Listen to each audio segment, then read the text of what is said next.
Когда уже вытащили эту спираль, на что внимание обращаете? Вот на эти вот наросты, видите, сколько вот здесь вот наросло, вот оно все отламывается, можно соскоблить, но смотрите, не повредите наружную спираль.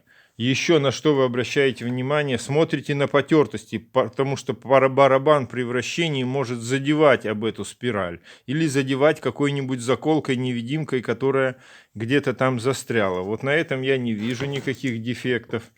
На этом тоже я не вижу, но вы должны обязательно посмотреть. А здесь вот я вижу, вот здесь вот, видите, вот терся барабан. Давайте посмотрим на эти места поближе. Видите, вот здесь терся барабан. Здесь, скорее всего, остались буквально микроны толщины до того, как начнет бить током.